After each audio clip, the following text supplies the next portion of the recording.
بۆ ڕەخساندنی دەرفەت و هەلی کاری زیاتر و ساختکردنەوەی بەرهەمی جوتیاران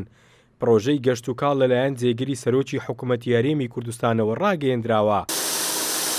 پرۆژەکە لە ئێستادا لە سنووری پارێزگای هەڵەبجە وەکو قۆناغی سەرەتایی دەستی پێکردووە و بڕیارە لە داهاتوێکی نزیکیش لە تەواوی پارێزگا و ناوچە گەشتیاریەکانی دیکەش جێبەجێ بکرێت. وەزیری کشت و کاڵی حکوومەتی هەرێمی کوردستانیش دەڵێت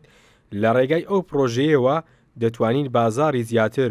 بۆ ساختکردنەوەی بەرهەمی جوتیاران بڕەخسێنین.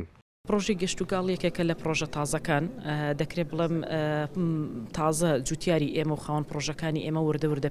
پێی ئاشنا دەبن، بەڵام ئەم بابەتە یەکێکە لەو بابەتە گرنگانی کە لە مستەوای وڵاتانی پێشکەوتوو بە تایبەتی لە بواری کەرتی کشت و کاڵدا سوودی لێبینراوە، ئەویش تێکەڵکردنی کەرتی گەشتیاری و کشت و کاڵیە بەیەکەوە. ئێمە دەمانەوێت شێڵگەی جوتیارەکان بکەینە نێوەندی ساغبوونەوەی بەرهەمی جوتیارەکە و بەرەبوومە کشت و کاڵیەکان و لە هەمان کاتیشدا ڕاکێشانی گەشتیارە بە شێوازێکی مۆدێرن لە ناو چێڵگەی جوتیارەکانمان. سەرۆکی دەستەی گەشت و گوزاری هەرێمی کوردستانیش باس لەوە دەکات یەکەم جارە پرۆژەیەکی لەو شێوەیە لە هەرێمی کوردستان ئەنجام بدرێت و لە داهاتووشدا سوودێکی باش بە ناوچە گەشتیاریەکانی هەرێمی کوردستان دەگەێنێت.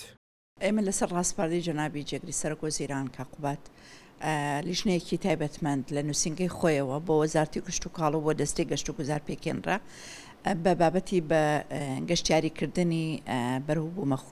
کشت و کاڵەکان و ناوچە کشت و کاڵەکان بەمەش ناونرا گەشت و کاڵ کە هەر جەنابیان خۆیان ناوێنێنە. ئەم بابەتە بەسنەوەی کشت و کاڵ و گەشتیاری بەیەکەوەی واتە کاتێککە گەشتیارێک گەشتەکات بە ناوچێکی کشت و کاڵی پێویستە کات ئاشناوێ بە بەرەوبوومە خۆماڵەکانی و شوێنی حەوانەوەمانەوە و خۆراکەکانی بریتی بێ لە خۆراکە سروشتەکانی ئەو ناوچەیە بە پێی تایبەتمەندەتی ناوچەکە و دواتریش کاگەڕێتەوە لەگەڵ خۆی کۆمەڵێک دیاری بێت. هەم بەرەوبوومەکان ساغەکەینەوە هەم دەبێتە هۆی ڕەخساندنی دەرفەتی